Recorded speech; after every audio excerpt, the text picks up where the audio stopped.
하나님 아버지, 우리의 삶에 질서가 있게 하여 주시기를 원합니다. 먼저 그의 나라와 그의 의를 구하게 하시고 주님을 바라보며 살아가게 하시기를 원합니다. 우리가 누구에게든지 주님의 자녀임을 나타내 보이게 하소서. 이 세상에서 빛의 자녀들처럼 살게 하여 주시기를 원합니다. 천하보다 귀한 생명을 한 사람 한 사람 주님 앞에 인도할 전도의 은사를 주소서. 우리의 주인이신 주님만 바라보게 하시고 언제나 모든 일을 주님께 아뢰며 사는 신실한 주님의 종이 되게 하여 주옵소서. 예수님의 이름으로 기도합니다. 아멘.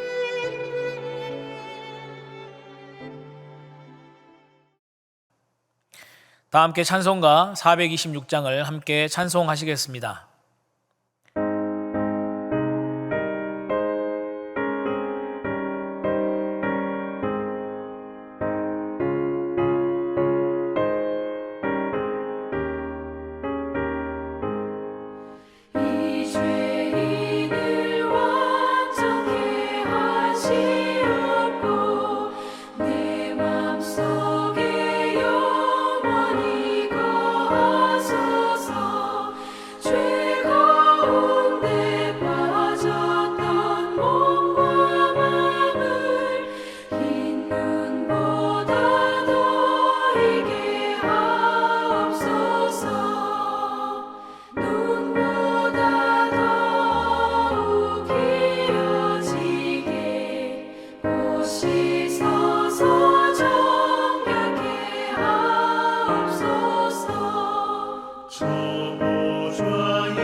오늘 말씀은 민수기 23장 1절에서 30절의 말씀입니다. 민수기 23장. 발람이 발락에게 이르되 나를 위하여 여기 제단 7을 쌓고 거기 숫송아지 7마리와 순양 7마리를 준비하소서 하매 발락이 발람의 말대로 준비한 후에 발락과 발람이 제단에 숫송아지와 순양을 드리니라. 발람이 발락에게 이르되 당신의 번제물 곁에 서소서. 나는 저리로 가리이다. 여호와께서 혹시 오셔서 나를 만나시리니 그가 내게 지시하시는 것은 다 당신에게 알리리이다 하고 언덕길로 가니 하나님이 발람에게 임하시는지라. 발람이 아뢰되 내가 7 제단을 쌓고 각 제단에 숫송아지와 순양을 드렸나이다. 여호와께서 발람의 입에 말씀을 주시며 이르시되 발락에게 돌아가서 이렇게 말할지니라. 그가 발락에게로 돌아간즉 발락과 모압의 모든 고관이 번제물 곁에 함께 섰더라. 발람이 예언을 전하여 말하되 발락이 나를 아람에서 모압 왕이 동쪽 산에서 데려다가 이르기를 와서 나를 위하여 야곱을 저주하라. 와서 이스라엘을 꾸짖으라 하도다. 하나님이 저주하지 않으신 자를 내가 어찌 저주하며 여호와께서 꾸짖지 않으신 자를 내가 어찌 꾸짖으랴. 내가 바위 위에서 그들을 보며 작은 산에서 그들을 바라보니 이 백성은 홀로 살 것이라. 그를 여러 민족 중에 하나로 여기지 않으리로다. 야곱의 티끌을 누가 능히 세며 이스라엘 4분의 1을 누가 능히 셀고 나는 의인의 죽음을 죽기 원하며 나의 종말이 그와 같기를 바라노라 하매 발락이 발람에게 이르되 그대가 어찌 내게 이같이 행하느냐. 나의 원수를 저주하라고 그대를 데려왔거늘 그대가 오히려 축복하였도다. 발람이 대답하여 이르되 여호와께서 내 입에 주신 말씀을 내가 어찌 말하지 아니할 수 있으리이까. 발락이 말하되 나와 함께 그들을 달리 볼 곳으로 가자. 거기서는 그들을 다 보지 못하고 그들의 끝만 보리니 거기서 나를 위하여 그들을 저주하라 하고 소빔들로 인도하여 비스가 꼭대기에 이르러 7 제단을 쌓고 각 제단에 숫송아지와 순양을 드리니 발람이 발락에게 이르되 내가 저기서 여호와를 만나 뵐 동안에 여기 당신의 번제물 곁에 서소서 하니라. 여호와께서 발람에게 임하사 그의 입에 말씀을 주시며 이르시되 발락에게로 돌아가서 이렇게 말할지니라. 발람이 가서 본즉 발락이 번제물 곁에 섰고 모압 고관들이 함께 있더라. 발락이 발람에게 이르되 여호와께서 무슨 말씀을 하시더냐. 발람이 예언하여 이르기를 발락이여 일어나 들을지어다. 십볼의 아들이여 내게 자세히 들으라. 하나님은 사람이 아니시니 거짓말을 하지 않으시고 인생이 아니시니 후회가 없으시도다. 어찌 그 말씀하신 바를 행하지 않으시며 하신 말씀을 실행하지 않으시랴. 내가 축복할 것을 받았으니 그가 주신 복을 내가 돌이키지 않으리라. 야곱의 허물을 보지 아니하시며 이스라엘의 반역을 보지 아니하시는도다. 여호와 그들의 하나님이 그들과 함께 계시니 왕을 부르는 소리가 그 중에 있도다. 하나님이 그들을 애굽에서 인도하여 내셨으니 그의 힘이 들소와 같도다. 야곱을 해할 점술이 없고 이스라엘을 해할 복술이 없도다. 이때 야곱과 이스라엘에 대하여 논할진대 하나님께서 행하신 일이 어찌 그리 크냐 하리로다. 이 백성이 암사자같이 일어나고 숫사자같이 일어나서 움킨 것을 먹으며 죽인 피를 마시기 전에는 눕지 아니하리로다 하매 발락이 발람에게 이르되 그들을 저주하지도 말고 축복하지도 말라. 발람이 발락에게 대답하여 이르되 내가 당신에게 말하여 이르기를 여호와께서 말씀하신 것은 내가 그대로 하지 않을 수 없다고 하지 아니하더이까. 발락이 발람에게 또 이르되 오라 내가 너를 다른 곳으로 인도하리니 내가 거기서 나를 위하여 그들을 저주하기를 하나님이 혹시 기뻐하시리라 하고 발락이 발람을 인도하여 광야가 내려다 보이는 부올산 꼭대기에 이르니 발람이 발락에게 이르되 나를 위하여 여기 7 제단을 쌓고 거기 숫송아지 7마리와 순양 7마리를 준비하소서. 발락이 발람의 말대로 행하여 각 제단에 숫송아지와 순양을 드리니라. 오늘 함께 읽으신 이 말씀은 이방신 바알의 사제 발람이 현재 모압 평지에 주둔하고 있는 이스라엘 백성을 저주해 달라는 이 모압 왕 발락의 요청으로 인해 바알의 산당에 도착하여서 주술 행위를 준비함으로 시작하고 있습니다. 1절을 보시면 이 발람은 모압 왕 발락에게 자신을 위해서 7단을 쌓고 거기에 수송아지 7과 수양 7을 준비해 달라고 부탁을 합니다. 1절에 나와 있는 이 제사법에 대해서 성서학자들은 하나님이 정하신 그 번제법이 아니라 발람이 살고 있었던 메소포타미아 지역에서 행해지던 그 이방의 제사법을 따른 것이라고 설명하고 있습니다.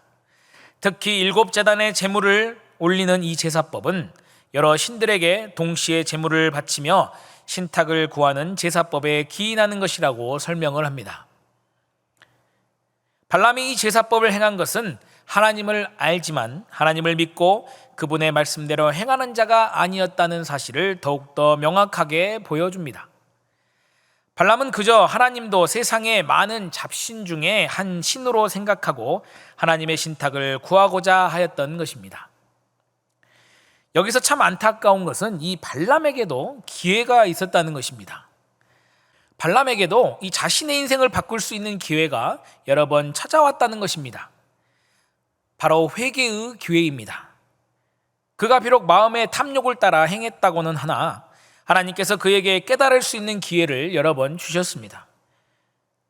어제 함께 읽은 말씀 22장 12절에도 하나님께서 발람에게 나타나셔서 2가지를 명령하셨죠. 하나는 그들과 함께 가지 말라는 것이고 또 다른 하나는 이스라엘을 저주하지 말라는 것이었습니다. 그런데 그는 하나님의 이 말씀을 듣고도 어떻게 행했습니까? 마음속의 탐욕으로 인해서 자신이 원하는 대답을 듣고자 하여 다시 한번 하나님께 또 물어봅니다. 발람의 속마음을 보신 하나님은 그래? 내가 가지 말라고 했는데 그래도 너는 가고 싶니? 그러면 한번 가보렴 하고 말씀하시는 것입니다. 발람은 하나님께서 허락하셨다고 생각하고 그들을 따라갑니다만 사실 발람은 이 하나님의 대답 속에 담겨져 있는 하나님의 2번째 사인을 읽지 못했습니다. 22절에 발람이 이렇게 모압 왕이 보낸 자들을 따라가니 하나님께서 어떻게 반응하십니까? 진노하셨다고 성경은 말씀하고 있습니다. 하나님께서 2번째로 대답하셨을 때 발람은 아닙니다 하나님, 가지 말라고 하셨으니 가지 않겠습니다 라고 말하고 그들을 따라가지 않았어야 하는 것입니다. 그러나 이미 하나님의 뜻을 읽을 수 없었던 발람은 그대로 따라가고 맙니다. 그러다가 3번째 사인이 하나님으로부터 다시 옵니다. 여호와의 사자가 등장하여 발람을 죽이고자 하였습니다. 3번째 사인은 그 강도가 훨씬 더 셉니다. 그럼에도 발람의 반응은 어떻습니까? 기어코 모압 땅으로 갑니다. 하나님의 뜻을 이미 충분히 알았음에도 불구하고 이 하나님의 뜻을 따르지 않았다는 것입니다. 발람이 여기서 하나님의 뜻을 알고 그 뜻에 순종하였다면 그의 인생이 달라졌을 것입니다. 적어도 그는 비참하게 죽음을 맞이하는 그런 결과를 맛보지 않았을 것이라는 거죠. 인간은 모두가 죄인입니다. 또한 육신이 약하고 마음이 약하여서 발람과 같이 육신의 것을 쫓을 수도 있는 것도 바로 이 악한 마음을 품을 수 있는 것도 인간입니다. 그렇기 때문에 하나님은 늘 회개의 길을 열어주시고 회개할 수 있도록 사인을 주신다는 것입니다. 그러므로 너의 이 약함을 회개하고 주께 기도하라. 혹 마음에 품은 것을 사하여 주시리라. 아멘.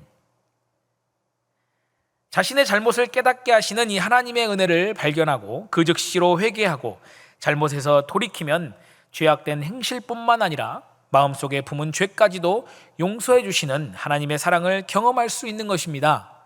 용서하시고 회복시켜 주시는 하나님의 은혜를 경험하시는 우리 모든 서림의 성도님들 되시기를 주님의 이름으로 축복합니다. 발람은 회개로 인도하시는 이 하나님의 사인을 들었음에도 그 사인의 뜻을 명확하게 읽어내지 못하여서 계속 죄된 길로 가게 됩니다. 그런데 발람이 이 우상의 제사법으로 하나님께 제사를 올려드리고 있음에도 불구하고 하나님은 발람에게 계속해서 임하시고 나타나고 계십니다. 이방술사이면서 거짓 선지자였던 이 발람에게 하나님이 나타나셨던 것은 하나님께서 발람의 제사를 받아주셨기 때문이 아니라 계속 그에게 사인을 주시고자 하였던 것입니다. 8절을 보시면 하나님이 저주하지 않은 자를 내가 어찌 저주하며 여호와께서 꾸짖지 않으신 자를 내가 어찌 꾸짖으라. 아멘. 하나님은 발람뿐만 아니라 사실 모압 왕 발락에게도 동시에 이 깨달음의 사인을 주고 계십니다. 인간이 아무리 재물을 많이 드리고 값비싼 것으로 드리고 또 우상에게 빈다고 한들 하나님께서 축복하시지 아니하시면 그 누구도 축복할 수가 없고, 하나님께서 저주하시지 않으시면 그 누구도 저주할 수 없다는 사실을 받아들이게 하기 위함입니다. 축복과 저주 모든 것을 주관하시는 바로 그 주관자가 하나님이시라는 것을 인정하게 하기 위함이었습니다. 그렇습니다. 개인의 복 그리고 민족을 향한 축복과 저주를 관장하고 그들의 흥함과 쇠함 모두를 주장하시는 분은 바로 하나님 한 분이심을 기억하시기를 축복합니다. 인간의 모든 방법을 동원하여 노력하고 애를 써봐도 하나님의 주관하심을 벗어날 수 없다는 것이죠. 그렇기 때문에 하나님 한 분만을 두려워하고 그분이 깨닫게 하시는 그 뜻에 순종하는 삶을 살아야 할 것입니다. 예수님께서도 이 마태복음 10장 28절에서 이렇게 말씀하십니다.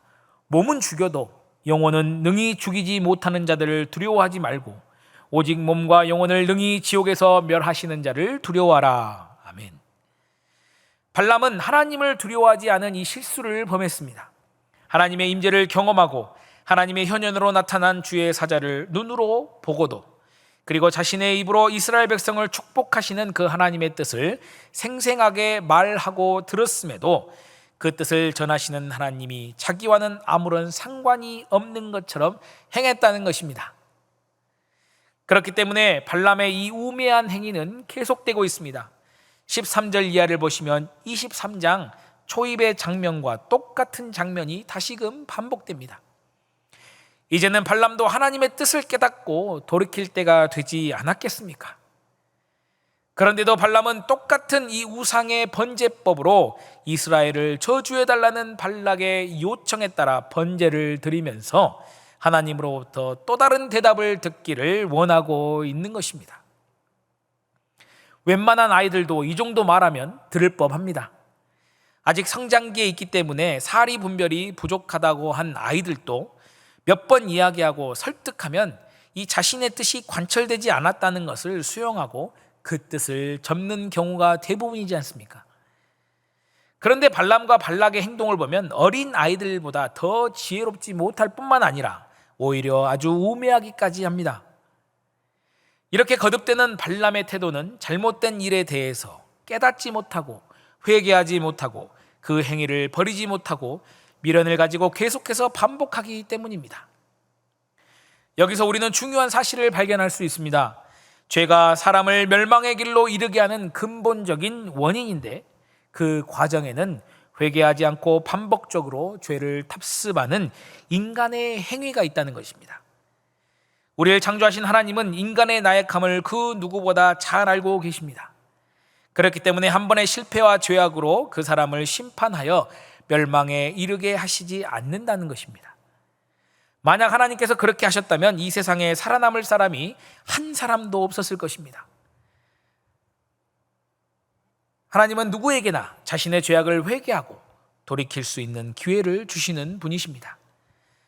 따라서 죄로 인해 멸망하느냐 마느냐는 하나님의 사인을 받은 자의 결단에 달려 있는 것입니다. 죄악을 향한 하나님의 경고의 사인을 듣고 그 길에서 돌이켜 회개의 길을 걷느냐 아니면 경고의 사인을 무시하고 죄악된 길을 탑습하느냐에 달려 있다는 말씀입니다. 바라기는 우리는 발람과 발락과 같은 실수를 범하지 않기를 원합니다. 하나님은 오늘도 우리 삶에 지속적으로 말씀하여 주고 계십니다. 누가복음 13장 3절에 너희에게 이르노니 아니라 너희도 만일 회개치 아니하면 다 이같이 망하리라. 로마서 2장 5절에도 다만 내 고집과 회개치 아니한 마음을 따라 진노의 날 곧 하나님의 의로우신 판단이 나타나는 그날에 임할 진노를 내게 쌓는도다. 아멘. 이렇게 우리에게 주어진 하나님의 말씀을 통해 알려주고 계신다는 것입니다. 하나님의 말씀뿐만 아니라 또한 기도하실 때, 묵상하실 때 그 어떤 방법이든지 하나님은 우리가 깨달을 수 있도록 사인을 주고 계십니다. 우리가 사는 길은 바로 이 하나님의 사인을 발견했을 때 그 뜻을 받아들이고 순종하며 회개하고 하나님이 기뻐하시는 삶을 향해 나아가는 길이라는 것을 기억하시고 그 길을 따라 살아가시는 모든 우리 서림의 성도님들 되시기를 축복합니다. 기도하시겠습니다. 사랑의 하나님, 감사합니다. 오늘도 주시는 말씀을 통해 은혜를 나누고 하루를 시작할 수 있도록 은혜를 주시니 감사합니다.